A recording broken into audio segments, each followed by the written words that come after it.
আম গাছে কলম করার আধুনিক পদ্ধতি আপনাদের সামনে আজ তুলে ধরব। এই পদ্ধতিতে গ্রাফটিং করলে আমের গ্রাফটিং 100% সাকসেস হবে আর অন্যান্য পদ্ধতির তুলনায় খুব কার্যকরী একটি পদ্ধতি। এই গ্রাফটিংয়ের সমস্ত তথ্য জানতে ভিডিওটাকে স্কিপ না করে লাস্ট পর্যন্ত দেখার অনুরোধ রইল। আর আমার চ্যানেলে নতুন সদস্য হলে চ্যানেলটিকে অবশ্যই সাবস্ক্রাইব করে আমার পাশে থাকবেন। তাহলে চলুন আজ ভিডিওটাকে শুরু করি। প্রথমে আমের গ্রাফটিং করার জন্যে আপনাকে 1 থেকে 1.5 বছরের পুরনো এরকম আমের চারা সংগ্রহ করতে হবে।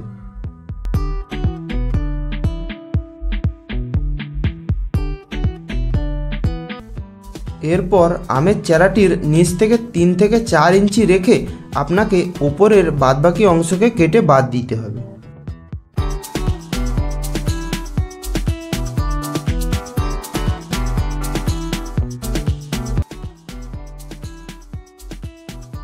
তারপর গ্রাফটিং নাইফ বা ছুরি দিয়ে ক্যাম্বিয়াম স্তর বরাবর এইভাবে সাইডে চিরে দিতে হবে। দেখতে পাচ্ছেন এইভাবে আপনাকে সাইডে এরকম চিরে দিতে হবে।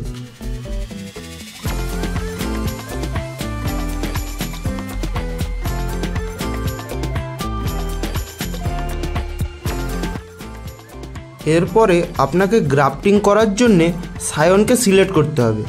যখনই আপনারা সায়ন সিলেক্ট করবেন তখন আপনাকে মনে রাখতে হবে সায়নটিতে যাতে কোনো প্রকার রোগ লক্ষণ না থাকে, সায়নটি যাতে বাড়ন্ত অবস্থায় থাকে। আর যেই গাছ থেকে আপনারা সায়নটা সিলেক্ট করছেন সেই গাছে যাতে এই বছর তার আগের বছর আম ধরেছিল, তাহলেই আপনারা কলম করে অল্প দিনে আম ধরিয়ে সফল হতে পারবেন।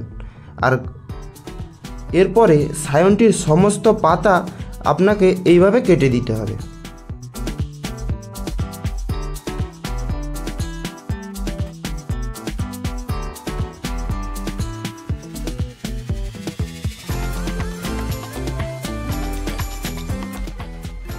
তারপর আমের চারাটির চিরে নেওয়া অংশটির মাপে আপনাকে সায়নের 2 সাইডে ভি শেপে তির্যক আকারে করে নিয়ে সায়নটিকে ভালোভাবে চারাটির সঙ্গে সেট করতে হবে।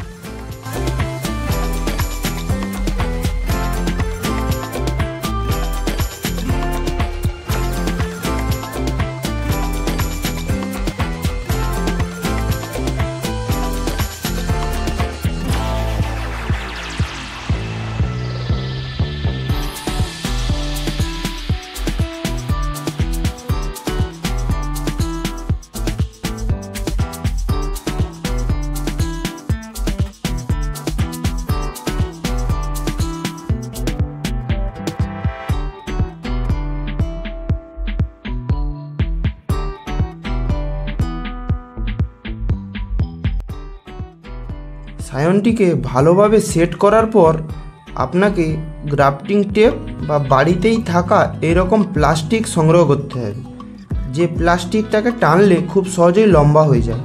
এই সব সমস্ত প্লাস্টিক দিয়ে আপনাকে গ্রাফটিংটাকে ভালোভাবে টাইট করে বেঁধে দিতে হবে।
সায়নটিকে আমের চারার সঙ্গে ভালোভাবে সেট করার পর বর্ষাকালীন সিজনে একটি কাজ করতে ভুলবেন না।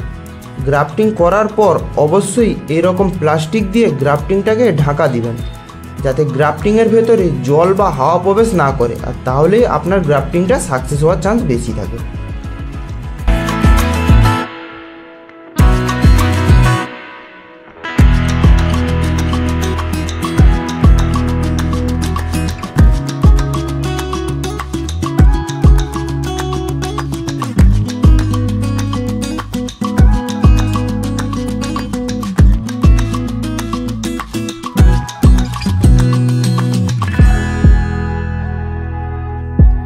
মাত্র 30 দিনের পর আপনারা দেখতে পাচ্ছেন গ্রাফটিংটা সাকসেস হয়েছে। আপনারাও আমার দেখানো পদ্ধতিতে কলম করলে দেখবেন গ্রাফটিংটা 100% সাকসেস হবে।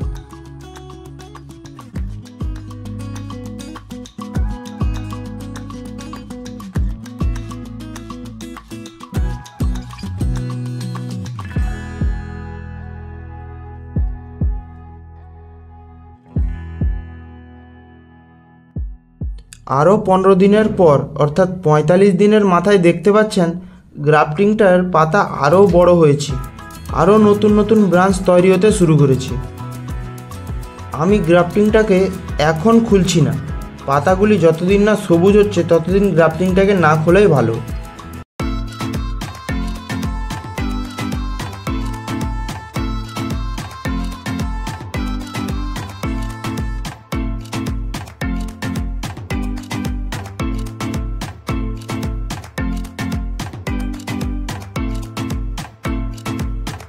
আশা করি আজকের ভিডিও দেখে আপনারা আম গাছের সাইড গ্রাফটিং অর্থাৎ নতুন একটি গ্রাফটিং পদ্ধতি জানতে পারলেন। আপনাদের কাছে একটি রিকোয়েস্ট, ভিডিওটি ভালো লাগলে ভিডিওটিতে একটি লাইক দিয়ে চ্যানেলটিকে সাবস্ক্রাইব করতে ভুলবেন না। বন্ধুরা সবাই ভালো থাকবেন, দেখা হচ্ছে পরের ভিডিওতে। ধন্যবাদ ভিডিওটিকে দেখার জন্য।